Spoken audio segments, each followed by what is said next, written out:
Good afternoon, everyone. Welcome. Please rise. Welcome to the Cade Museum for our meeting today of the Rotary Club of Gainesville here on this Tuesday, April 25th, 2023. My name is Tom Collette, your Sergeant at Arms. Please silence your cell phones at this time. Guests and visiting Rotarians joining us virtually on Zoom, identify yourself in the chat to be recognized. If you're watching this after the fact on YouTube, register your participation, send us an email, info@rotarygainesville.org. We begin the meeting now, as we always do, with a joke, a song, and a pledge. And here to honor us with his presence once again, fellow member Pete Enwall. Thank you, thank you.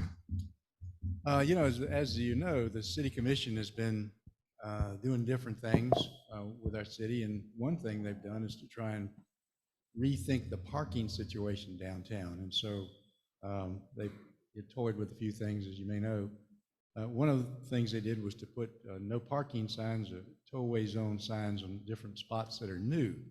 And so one Friday night, a frog happened to drive down and park in one of the no parking zones. You know what happened to him? He got towed.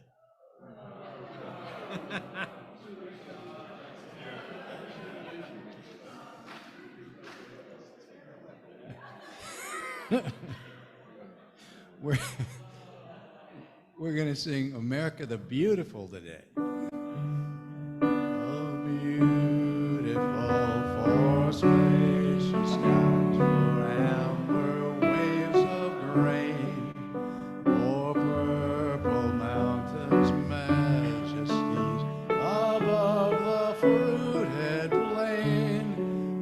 America, America, God shed his grace on thee, and crown thy good with brotherhood from sea to shining sea. Join me in pledging allegiance to our flag. I pledge allegiance to the flag of the United States of America and to the republic for which it stands, one nation, under God, indivisible, with liberty and justice for all. Thank you very much, Pete. Now stay standing, everyone, please, for our invocation today, offered via Zoom by Kevin Thorpe. Kevin? May we pray. Lord, we are beyond grateful for this day as we reflect on the benefit of each new season that you provide, not only in the natural order, but in our personal lives. We thank you in advance for Dr. Anton and the advice that he will share today on how to best manage the next seasons of our lives. It is for your sake and for your glory we pray. Amen. Thank you very much, Kevin. If you're visiting us today, please remain standing. Members, introduce yourself and then your guest. If you're a visiting Rotarian, let us know which club you're visiting us from. Jason Shank has the microphone to bring to you. Good afternoon, everyone. My name is Nancy Hart. I'm here to introduce Kevin Amati, who is the CEO of OCAMIC. Please welcome him to Gainesville. He's new.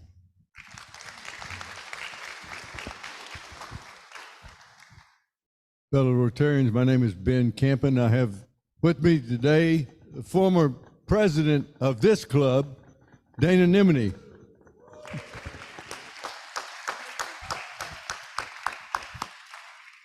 I'll reverse things a little bit. Brandon is my sponsor for today. My name is Nash Cooper, and I am a former Gainesvillian for about 4 years.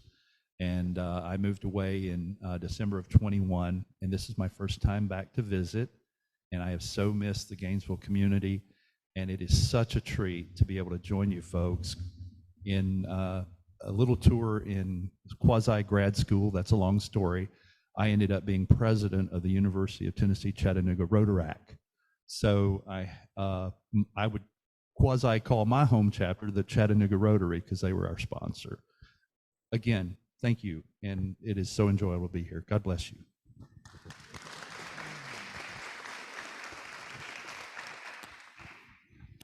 Hi, good afternoon. I'm Richard Allen, and my guest today is Dr. Ryan Kern. Ryan is the CEO of Tucker Davis Technologies, a company that makes sophisticated research devices for the neurological researcher industry.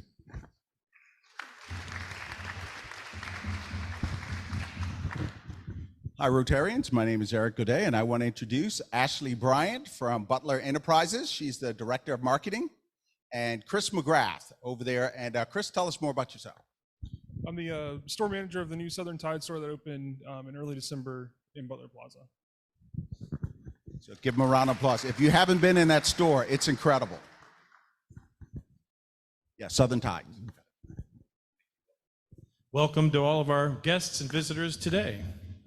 It's time now for several announcements. The first one I'll get to make here from the podium. This morning, with the Honorable Denise Ferrero presiding, Craig and Michelle Carter adopted River and Esme, 2 teenagers. So congratulations to Craig and Michelle. Segues nicely into our next announcement. Please welcome to the podium to speak about Rotary Youth Exchange, Deborah Newell.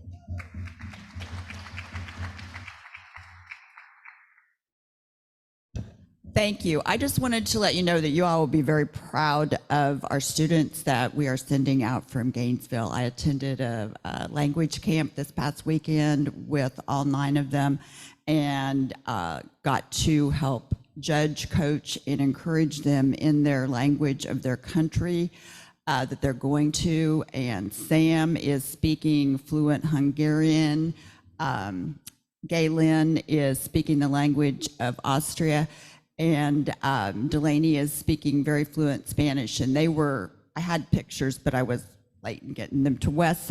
But they were, the 3 of them at one point in time, we played it wasn't a game, it was when they were practicing and showing their skills, where they were all up front and they were given a phrase just out of context that they had to speak. And then if they didn't do it, they went and sat down, and of the 4 up front, 3 of them were Gainesville students. So again, just be very proud of the representation we have going abroad for RIE.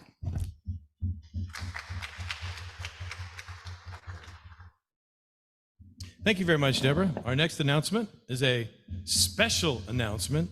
Susan Maston.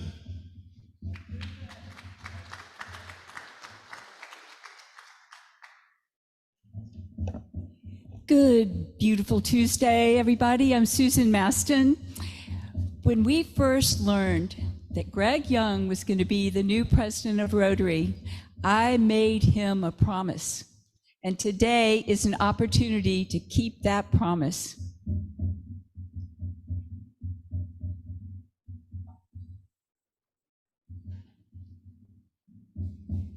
The simple truth is a good speech is about telling great stories. It's about putting forward the human face and making the emotional connection. It's about stepping back and looking at situations in each of our lives and the lessons that they provide for us. And then it's about sharing them. Imagine if we could engage our 1.2 million members as the greatest storytellers of our organization. 30 years ago, I sat in a church pew and watched with open eyes and a malleable brain the guest speaker at a service celebrating community. 30 years ago, I was a young teen with little idea about my future career path. The speaker, Detroit news anchor Mort Krim, was a towering presence to me. And as I listened, his words unknowingly began to mold my future. I admired how he spoke with integrity. I embraced his words, filled with respect. And I listened intently to the message that he delivered with great love. How is it that someone can impact another person so decisively? I know the answer to this. It is through the power of our words. That's what I want to talk with you about this morning. The creation of Rotary moments and telling our Rotary story. Who in this room doesn't have an amazing Rotary story? Each and every one of you has experienced the joy of a Rotary moment. It's now taking it to the next step and understanding that when you share these stories, that you can change people's lives. When the simple and the ordinary collide with intention, it becomes extraordinary. So what stories are you going to tell? And how can you share them?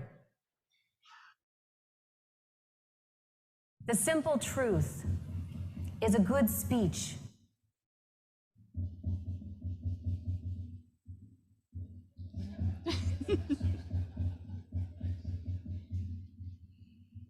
The promise that we made with Greg Young was to back him up. And one of those ways I thought was to introduce an activity for all of us to share our stories. Just this morning, I walked in and had a moment to speak with Mary Crane. And I said, today there's a special announcement and we'll find out what that activity will be. And in a moment, Mary Crane described an extraordinary time in her life that redirected the course of her life. And I thought how wonderful for members of Rotary to film those short videos under 3 minutes and bring those into part of our Rotary, maybe every other week, maybe once a month, but something just a natural conversation, friendly tale of that moment that redirected our lives. So my great partner in this has been Nancy Hart. And we envisioned these outcomes. We could build friendly connections, understanding, compassion. Newer members know more about longtime members. We inspire, we plant a seed, we spark wonder in each other by the experiences of our lives. So this sounds really complicated, but it's really easy. The way Susan and I did it was we sat down on a porch. We had our cell phones. She turned it on video. She pointed it at my face, and I spoke for 3 minutes. And then we reversed. We had 2 3-minute videos, which were not nearly as impressive as President Jones. But you get the idea, don't you? And everybody has that dogleg in their life where they become a Rotarian. Even if you weren't a Rotarian at the time, something in your life said, wait a minute, I gotta change the direction of my life. And so we have a quote from Maya Angelou. It brings to mind that wonderful aphorism. People will forget what you said. People will forget what you did. But people will never forget how you made them feel.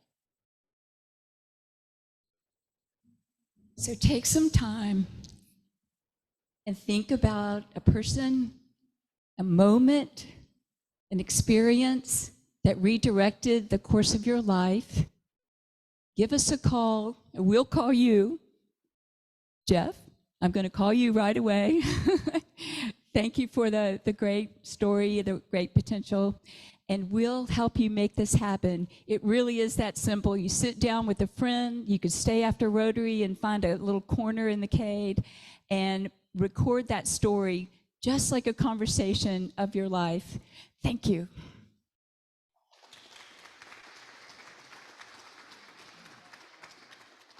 Thank you, ladies.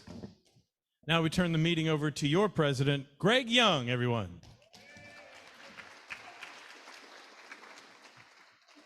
It's all yours, buddy.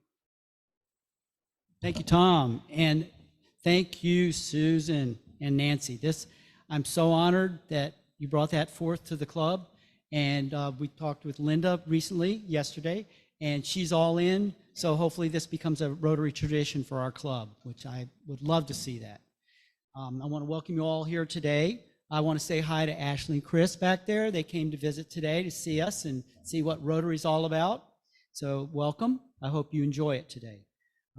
This is a great idea that you guys bring here, Susan, sharing of stories. The more I listen to things, the more I hear about storytelling being such a powerful tool. So let's carry that forward.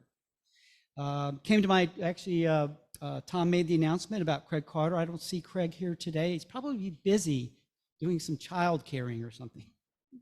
2 new daughters. All right. I encourage everyone, as I have before, to attend the district assembly or conference. They're held Friday and Saturday. They're separate events, yet one, so you can attend one or the other or both. There will be at Flagler College in St. Augustine, May 12th, which is a Friday, May 13th, which is a Saturday. Please contact me if you have any questions. It's a fun time, I guarantee you, and if you can join us, we'd love to have you there. This past Wednesday, we had a lively group of Rotarians come to the Matheson Museum to enjoy an intimate tour of the Great Southern Music Hall given by the house photographer of the time, John Moran. That was a lot of fun. And also last Thursday, Rotary was well represented at the Friends of Scouting dinner. Mary Kate Walker, I don't see her today, but she was one of the host speakers, as was Eric Godet, was the keynote speaker who gave an uplifting address about the power of scouting. The members sitting at our Rotary table had a great time, and we just enjoy representing our club at activities that we support. At this time, I would like to introduce Dr. Stephen Anton. He is our speaker today. Stephen received his PhD in clinical health psychology from the University of Florida and joined the UF faculty in 2007 following completion of a postdoc fellowship. He now serves the Department of Aging and Geriatric Research and Department of Clinical and Health Psychology at the University of Florida. His research focuses on the role that lifestyle factors have in promoting healthy aging and in reducing age-related disease conditions. Dr. Anton and I are fortunate to know each other from a previous collaboration while developing a desk that moves with you. We called it the dynamic desk. We kind of put it on hold for a while, but we may come back to it someday. So anyway, right now I'd like to please welcome Dr. Stephen Anton. Come up.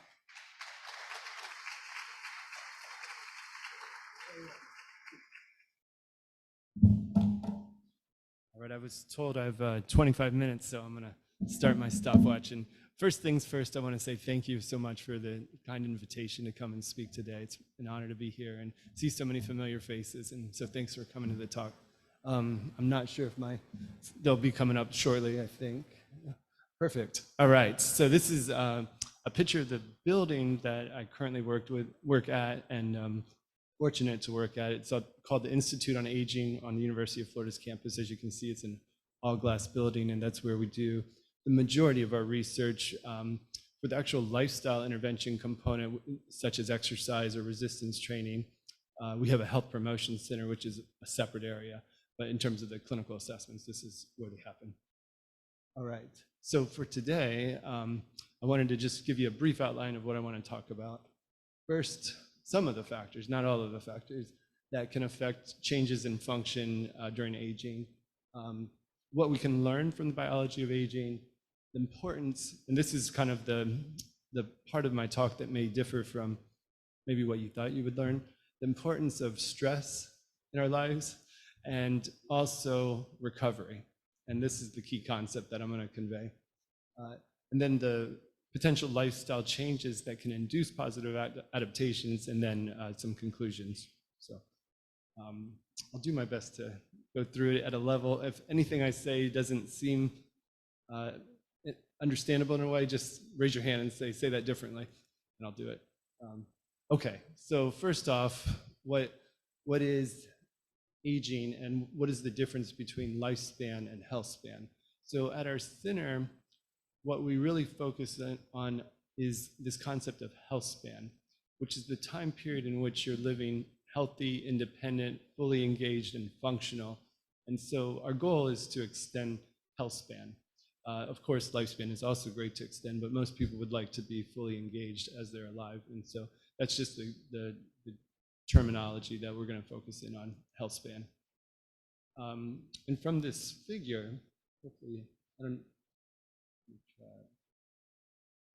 I guess I can't point to it, but I can describe it. So what this figure represents is the top line is what I consider kind of the goal here, the goal of healthy aging, where someone is able to preserve their function, their cognitive and physical function, for as long as possible, and there's relatively little decline over the years.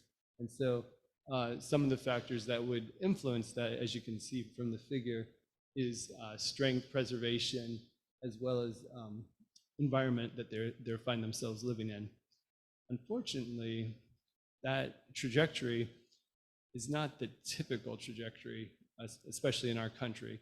The typical trajectory, or a common trajectory, I should say, is the lower line, where you can see that from middle age to older age, there's a more rapid decline that can occur. And that decline can occur for a variety of factors. Of course, lifestyle factors play a role, but so does chronic disease and metabolic risk factors. And so I'll get into a few of the key factors that can influence this decline. One of them, or this picture depicts what I like to consider a cycle that can occur, that may be something you can relate to, I certainly can relate to. As you know, as we get older, movement can sometimes become more challenging, and as we get motivated and we go and exercise, and then what happens the next day, we wake up, we feel sore, or while we're doing it, we're not really enjoying it, and so we conclude, I shouldn't do that again. That wasn't so fun. And what can happen, unfortunately, if that is the conclusion, is that can predispose ourselves to living a sedentary lifestyle, which would increase the likelihood of unhealthy weight gain, which would then make it more difficult to exercise in the future or move around. And so it can create this, unfortunately, unhealthy cycle that many people find themselves in.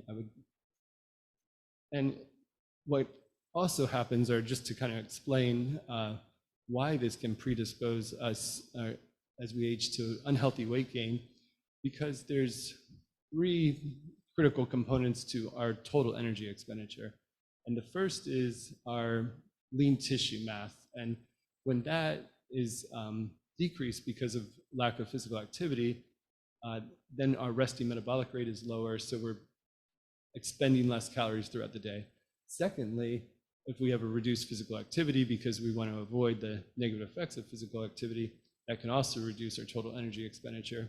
And as a result, the mitochondria, the powerhouses within our cells, become less active, less efficient. And those 3 together result in our total energy expenditure being less than it was when we were younger or if we were more active.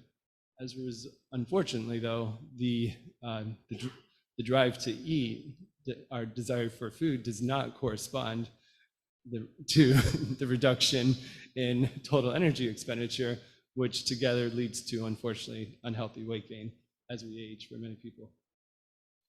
And then this picture just depicts a hypothetical person who was at age 25 versus age 70. In this picture, at age, the person's body mass index, their height and weight, would have been identical. But what you can see is their body composition, the proportion of muscle tissue or lean tissue to fat tissue, has fundamentally changed, such that when they're at age 70 now, their fat tissue represents 30% of their body composition versus 14% when they were younger, and correspondingly the lean tissue is lower. And the reason I bring this up is because a lot of times people just think it's all about your height and weight, but I would propose that it's very important to look into your actual body composition, particularly as you're aging, because some older adults could have a healthy BMI, but not necessarily the healthiest body composition. And I'll get into why that's a potential issue. One of the reasons is it can predispose us to what's called the metabolic syndrome.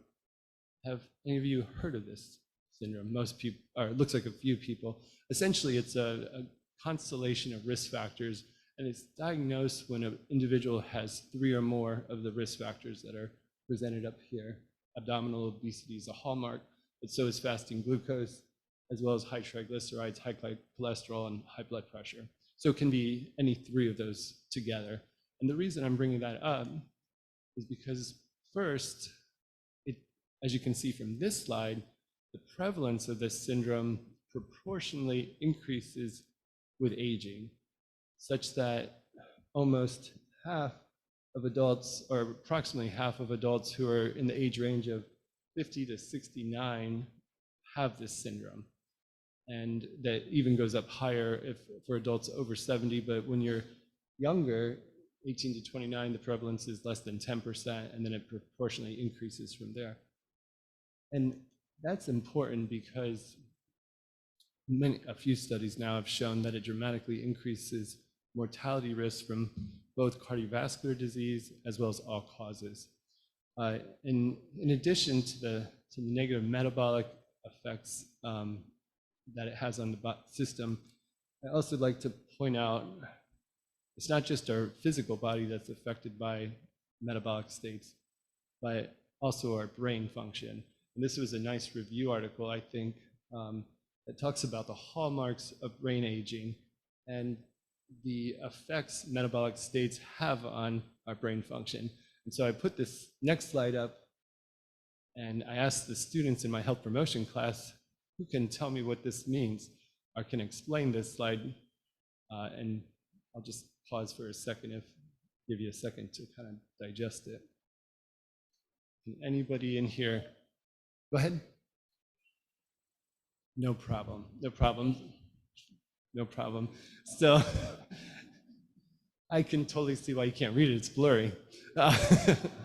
So it's not aging eyes, the slide is showing up blurry. For this reason, I'll just give you what this slide is showing. On the outer side are a number of biological mechanisms that have been found to be related to aging processes or unhealthy aging processes. And on the inner circle, what it says is dysregulated energy metabolism. And what that means, in my mind, is that a dysregulated metabolism underlies many of the biological mechanisms that are associated with unhealthy brain aging in this case. So I just wanted to highlight that point. And then this just kind of shows this connection between our lifestyle, aging, metabolic risk factors, and how they can kind of all create this cycle of risk, if you will. And then I put this slide up here I know I focused in on lifestyle so far. Hopefully these come through. I think these are a little easier to read, but this just highlights the complexity that we're dealing with, because obviously our lifestyle plays a role, but so do so many other factors in our environment can affect our gene expression and something called epigenetic modulation. Anybody have an idea of how factors in our environment, how what we do, what we're exposed to, can all affect our gene expression? And so that's called, so you can just see, I won't read every factor that's on the screen, but you can just see how complex it can be when you think about all the factors that can influence our genes. And then I put this up here because one of these pie pieces is called epigenetic modulation.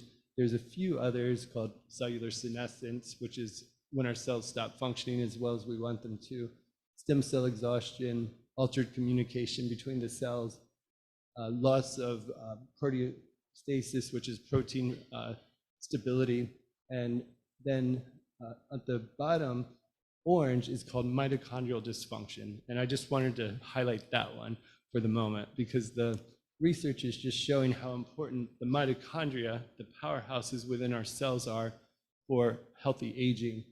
When the mitochondria are healthy, our metabolic states are much healthier than when they aren't. And we can see that there's this aging and related diseases can be caused by this dysregulation in energy demand and supply. These imbalances, and what I want to propose I know what I've talked about so far has been kind of not the most uplifting, but what we're going to get into is what we might be able to do to combat many of these age-related risk factors. And at the bottom is where we start to get into what we can do. And that's where we say these imbalances in energy supply and demand, I think, can be fixed or at least reduced by engaging in temporary challenges. And these can be things such as physical activity. We all here we should exercise, and we'll get into why in a second. Calorie restriction, intermittent fasting, all of these induce what's called hormesis. Has anybody besides Greg heard about the term hormesis? Okay. Thank you.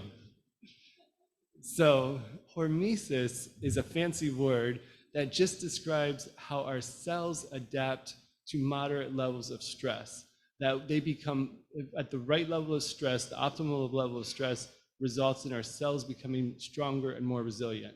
And I like to try to explain this concept. I'm going to just kind of skip through these couple slides. I think I made the point about how important mitochondria are. But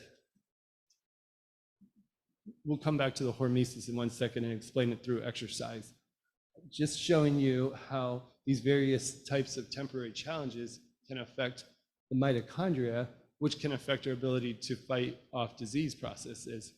And you might be thinking to yourself, well, I don't really want to engage in all these activities, and I don't want to calorie restrict, and I don't want to practice intermittent fasting. So, and if you are, I can understand that the desire not to necessarily have to exercise all the time. But what this research shows is, unfortunately, rest and only rest doesn't lead to good outcomes. This study right here I present shows the results of a situation where they took healthy young men who were basically in the prime of their health and had them engage in 3 weeks of bed rest. And after 3 weeks, their aerobic capacity was declined by 27%. Their maximum cardiac output decreased by 26%. And those reductions were equivalent to essentially 30 years of aging in this case. Now, that suggests we need the challenge. We can't just rest. Now, the good news is once these young, healthy men did exercise, they restored much of their capacity. So here I just put the harmful effects of a sedentary lifestyle are real, and we want to do something about it. On the other hand, it is possible to overdo it. And we've probably all experienced some of these signs of overtraining, which I have here. And so then the question is, what do you do? Dr. Anton, what do you do? Well, this is where it comes to this concept of hormesis. And I think it's easiest to understand, at least for me, with exercise. We all probably have experienced situations where we engaged in some level of exercise that resulted in positive adaptations. We've probably also experienced where we overdid it and our body was really sore and we had to rest for a little while longer than we wanted to. And there's a reason at the cellular level that you feel that way. As you can see, too much exercise or too much for what your body's ready for results in elevations in inflammation, insulin resistance, and actually can lead to mitochondrial dysfunction. Too little exercise doesn't really induce any adaptation. So you want to find this hormetic zone where you can induce these positive adaptations. This is another way to look at it. I wish I had a pointer where it showed, but you can see where the blue line is basically showing there's an adaptive response region up to a point. But after that point, that adaptive response region starts to go down with the purple circle. And so we all have to kind of determine for ourselves where that point is. Now, the good news is after the adaptations can occur, then that point goes up and you can do more. So the concept that I want to convey is that these temporary stress is not just for the body, but it's also for the mind. And these intermittent hormetic stressors don't just involve diet and exercise, but they can also involve things such as heat exposure. A good friend of mine in the back and I have spent some time in the sauna together, so we got the hormesis from that. And it can also involve cold exposure. And so there's various ways that we can help our cells become stronger. It doesn't just involve diet and exercise. Now, the other key point I want to make is, yes, it's important to have stress, temporary stress, but it's equally important to have recovery. And if you only had the temporary stress over and over again, then it becomes more like chronic stress, which we know is not good for us. And so that's not my mission to say we want to have chronic stress. What we want is temporary stress followed by recovery. And you can see some of the benefits here. And then you might be asking, well, what do we do for recovery after we've engaged in a temporary stressor? And for that, I would give you a few ideas. First of all, probably one of the best ways we can recover is through sleeping. And so if you can find a way to get adequate sleep for you, and then once if it is exercise or through intermittent fasting, you still want to eat enough to support your body's needs. On rest days, if you are exercising very hard, it's still helpful to move around a bit because that increases circulation and muscle recovery. Of course, staying hydrated, foam rolling, getting a massage, and taking time off can, if you've been working very hard, can all be helpful. Another way to think about it is with what I call the 4 R's: refuel, rehydrate, repair, and relax. Those are great after you've engaged in some sort of stressful or temporary stressor. Now, for time reasons, you're lucky. I won't go through this challenging slide, but I just want to highlight that what I've talked about so far is really focused in on exercise, but there's also nutritional stress. And what this slide highlights is that the ketogenic diet, calorie restriction, and intermittent fasting approaches all have this ability to stimulate biological mechanisms that we have found to be related to healthy aging. And so the nutritional stress, you can choose which of these approaches might be right for you if you're interested in figuring out, okay, what do I do that can induce hormesis for me through nutritional approaches? And at the very top on the slide, you can see in the yellow box is this hormesis hypothesis. Of course, there's many other factors that are affected by these approaches. And so this slide is from that same review article on metabolic states and brain aging. And what they're proposing for a healthy lifestyle is somebody should eat 2 to 3 meals per day. They say eat breakfast. I say yes, eat breakfast, but it doesn't have to be first thing in the morning. You can decide when you eat breakfast. Avoid late night meals, increase protein content in meals, and have approximately 12 to 16 hours of fasting per day. So those are their general lifestyle recommendations for a healthy metabolic function as well as brain function. Now, for time reasons, I'm going to skip through these slides, but at least I'll just give you the highlight here. This graph represents findings from a study in which mice were assigned to eat the same amount of calories either by ad libitum, which means anytime they wanted, or through a 13-hour time period, so they were time restricted, or calorie restricted. And so the key finding of this study was that the mice who practiced the time restricted eating lived 11% longer and in a healthy manner than the mice who ate the same calories, same macronutrients, whenever they wanted, all day long. The red line represents the calorie restriction group, which lived even longer, but that's something we've shown over and over again, our research has. All right, and why does time restricted eating have these nice beneficial effects? You can see there's a number of hypotheses, many of which have been supported by a growing body research and how it can improve various systems in the body. We're not going to get into this slide. Instead, what we're going to do is say what Mark Twain said: a little starvation can really do more for the average sick person than the best medicines and doctors. And so what I want to kind of leave you with is that our ability to control our health and hopefully our healthy lifespan is not just about what we eat or our exercise, but there's many factors or many lifestyle decisions we can make that can affect the health of our cells through this process of hormesis. And you can see that it includes physical exercise, even alcohol consumption, moderate, even caffeine consumption, intermittent fasting, heat exposure, plant phytochemicals, cold exposure, potentially calorie restriction, and even sun exposure at small doses. And so those are just a number of ideas that you can hopefully incorporate in part of your lifestyle.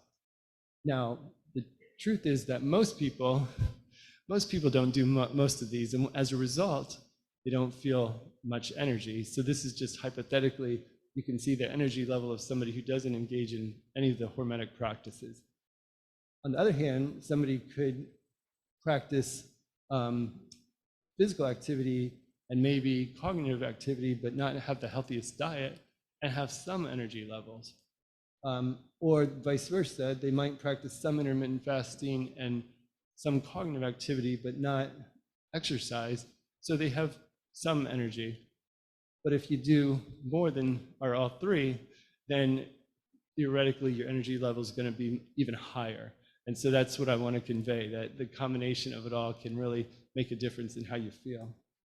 And I put this slide up here. There's a book called Anti-Fragile by Nassim Nicholas Taleb. And the key point of that is that there are systems in life that evolve, become stronger from disorder. Now, what I want to say is we as humans have the ability to evolve, become stronger from these temporary challenges. We are not fragile. We're not even just resilient, but we're anti-fragile. So these temporary challenges I talk about can make us stronger. And with that, I want to conclude with my last slide that, and I think I made the point, they're critical to health, these hormetic challenges, but the question of what, when, and how much to eat and exercise are all important factors to consider as part of a healthy lifestyle. And because the level at which we all can appreciate or handle certain stressors, there is not going to be a one-size-fits-all approach. It's got to be tailored to each person based on their ability to adapt to each of the types of stressors that I put up there. And with that, I'll say thank you very much for your attention and time.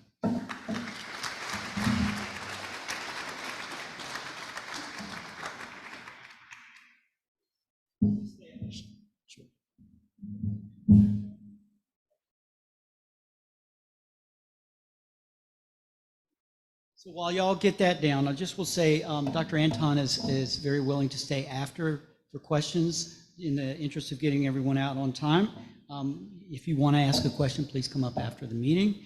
And I want to thank Dr. Anton for coming today. And to signify our gratitude, I want to present you with this certificate that shows that the Rotary Club of Gainesville will be giving a cash to the funds that help provide scholarships for at-risk children in the community to attend the Cade Museum, where I think I heard Sparks Wonder today, right, Susan? So thank you so much, Steve. Appreciate it. Yes. And thank you. I'll see you over there. Perfect. Awesome. Well, that was great to see you too. It's been a number of years since we've been in touch, so it was really nice to see you again. And actually, that was perfect. That was such good information. You know, the idea if we hear stress, oh, stress, you don't want stress. Well, you made it clear we want certain kinds of stress and in certain amounts, and then you get the recovery. It's the stress recovery. It's a cycle. So thank you for making that clear to our club today.